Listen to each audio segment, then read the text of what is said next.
គ្រាន់តែថាបានភ្ញាក់ពីគេងឡើងមានអារម្មណ៍ស្រស់ស្រាយសប្បាយចិត្តខ្លាំងមែនតើតែអារម្មណ៍មួយទៀតគឺសែតខ្លាំងៗបងប្អូនទាំងអស់គ្នាចង់ដឹងអត់ថាខ្ញុំសែតរឿងអីមុននឹងទៅដឹងពីការសែតរបស់ខ្ញុំបងប្អូនកលេចមកមើលក្តាមអំពិលខ្ចីក្នុងថ្ងៃនេះមើលថាតំណងគួរចង់ញ៉ាំអត់គាត់តែឃើញប៉ុណ្ណឹងជឿថាបងប្អូនទាំងអស់គ្នាកំពុងតែស្រក់ទឹកមាត់ទៀតណាបងប្អូនទាំងអស់គ្នាថ្ងៃនេះសូមមកពីអ្នកកូនបើម្ដងអូកូនបាទជួយទេងទេងក្តាមម៉ាក់អូន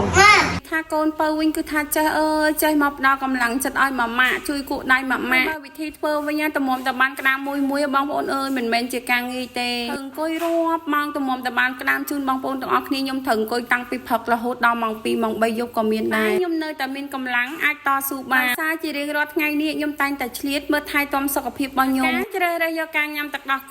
គោដែលខ្ញុំតែងតែញ៉ាំមួយថ្ងៃ3កែវជាប្រចាំនោះគឺទឹកដោះគោស្រស់សូនេច្រលនៅក្នុងទឹកដោះគោនេះសម្បូរវីតាមីនជាច្រើនដែលជួយកាត់ថយបំផន់សុខភាពរបស់ខ្ញុំពីខាងក្នុងទឹកដោះគោសូនេច្រលណាគឺជាទឹកដោះគោដែលមានស្តង់ដារផលិតមកពីប្រទេសអូស្ត្រាលីហើយចិញ្ចឹមដោយគោដែលមានផាសុខភាពហើយនៅក្នុងទឹកដោះគោនោះសម្បូរទៅដោយវីតាមីនប្រូតេអ៊ីនកាល់ស្យូមបូតាស្យូមនិងសារធាតុចិញ្ចឹមយ៉ាងសំខាន់ជំនួយទៅដល់ធ្មេញនិងឆ្អឹងនិងការលូតលាស់របស់រាងកាយបានយ៉ាងល្អហើយសម្រាប់មនុស្សពេញវ័យនិងមនុស្សចាស់ញ៉ាំទៅជួយឲ្យមានកម្លាំងភ្លាមការពារជំងឺពុកឆ្អឹងជំនួយទៅដល់ការគេងជំនួយឲ្យឆ្អឹងរឹងមាំក្មេងញ៉ាំទៅជួយឲ្យកុមារលូតលាស់លឿនឆ្លាតវាងវៃជួយការលូតលាស់ឆ្អឹងនិងធ្មេញរបស់កុមារឲ្យរឹងមាំនិងមានសុខភាពល្អហើយអ្វីដែលកាន់តែពិសេសទៀតនោះសម្រាប់បងប្អូនស្រីៗដែលគាត់កំពុងតែត្រៀមយក baby ឬក៏កំពុងតែមាន baby ញ៉ាំទៅទៅដល់ទារកនិងសុខភាពម្ដាយញ៉ាំទៅអត់ងាយធ្វើឲ្យចាញ់ទេណាបាទសម្រាប់បងប្អូនស្រីៗដែលទៅដាច់សម្រាលហើយវិញញ៉ាំទៅជំនួយឲ្យមានទឹកដោះកាន់តែច្រើនដូចថ្ងៃនេះអញ្ចឹងមិនមែនខ្ញុំញ៉ាំតែម្នាក់ឯងណាគឺខ្ញុំញ៉ាំទាំងគ្រួសារហ្មងងាយរកណាបានបងប្អូនទាំងអស់គ្នាអើយផលិតផលមួយដែលមានស្តង់ដារញ៉ាំហើយទទួលផលត្រឡប់មកវិញល្អបែបនេះពីបានញ៉ាំទឹកដោះគោហើយខ្ញុំក៏បានមករៀបចំវេចខ្ចប់ក្តាមអំពិលខ្ចីសម្រាប់ជូនមួយទាំងអស់គ្នាតែពួកគាត់ពិតជាចង់ញ៉ាំនិងគ្រប់គ្រងក្តាមអំពិលខ្ចីច្រ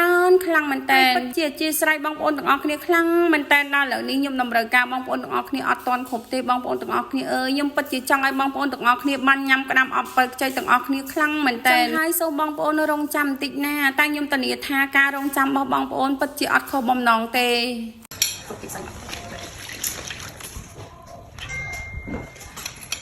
vậy điអ្នកសុំតែបើអត់គឺអត់គៀទេបងប្អូនអើយបើអត់បានទេដល់អត់បានញ៉ាំហើយអញ្ចឹងសុំតែនេះជំរាបសួរបងប្អូនទាំងអស់គ្នាថ្ងៃនេះខ្ញុំចង់មកនិយាយពីក្តាមអំពិលខ្ចីតិចនិយាយទៅខ្ញុំពិតជាអរគុណភ្ញៀវខ្លាំងមែនតើសម្រាប់ការគ្រប់គ្រងក្តាមអំពិលខ្ចីនេះនិយាយទៅពិតជាមានការគ្រប់គ្រងច្រើនខ្លាំងមែនតើខ្ញុំពិតជាជាស្រ័យបងប្អូនខ្លាំងមែនតើបងប្អូនខ្លះគាត់និយាយថាចេះមិនដឹងលោកធ្វើស្អីឆាតមិនតបទាំងពេកទាំង Telegram ឆាតមិនតបសួរមិនឆ្លើយឆាតមួយខែហើយអត់តបបានតែខែអត់តបខ្ញុំចង់ជម្រាបបងប្អូនទាំងអស់គ្នាថាមិនខ្ញុំអត់តបទេបងប្អូនទាំងអស់គ្នាអើយសូមអធិស្ឋានផងដោយសារខ្ញុំតបអត់អស់ទេន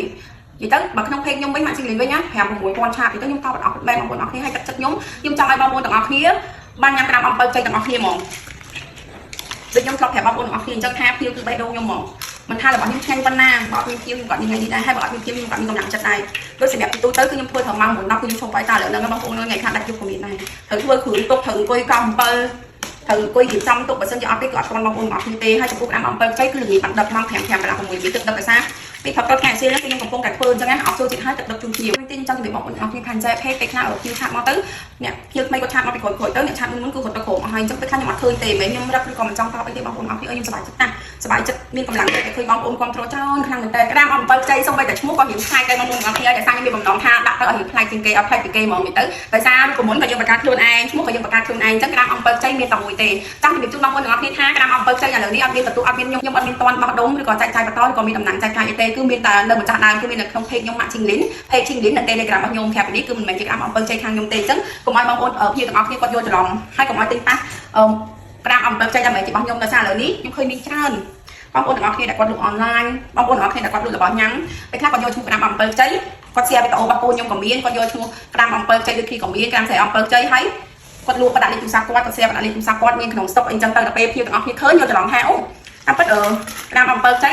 មានលក់នៅកន្លែងផ្សេងមានចែកចាយបន្តមួយក៏មិនចឹងដែរចង់ជំរាបជូនបងប្អូនអរគុណថាក្រៅពីកំងមកខាងខ្ញុំមិនមែនជារបស់ខ្ញុំទេអញ្ចឹងកុំឲ្យបងប្អូនអរគុណយកច្រឡំណាហើយបងប្អូនអរគុណខ្ញុំមានធានាថាពេលដែលបងប្អូនអរគុណរងចាំហើយពេលដែលបានក្តាមណាអត់ខុសណយសូម្បីតែទឹកក្តាមក៏ឆ្ងាញ់ដែរខ្ញុំធានាថាអត់សញ្ញាអត់ឆ្អាបហើយខ្ញុំពិតជាអធិស្ឋានខ្ញុំពិតជា ចង់ឲ្យបងប្អូនទាំងអស់គ្នាបានញ៉ាំទាំងអស់គ្នាច្រើនខ្លាំងមែនតែខ្ញុំក៏សង្ឃឹមថាបងប្អូនទាំងអស់គ្នានឹងយល់ពីទៅខ្ញុំសង្ឃឹមថាបងប្អូនទាំងអស់គ្នាយល់ទឹកចិត្តខ្ញុំគឺខ្ញុំចង់ឲ្យបងប្អូនទាំងអស់គ្នាបានញ៉ាំទាំងអស់គ្នាហ្មងខ្ញុំនឹងព្យាយាមបងប្អូនទាំងអស់គ្នាបានញ៉ាំគ្រប់គ្នាហ្មងតែបងប្អូនទាំងអស់គ្នា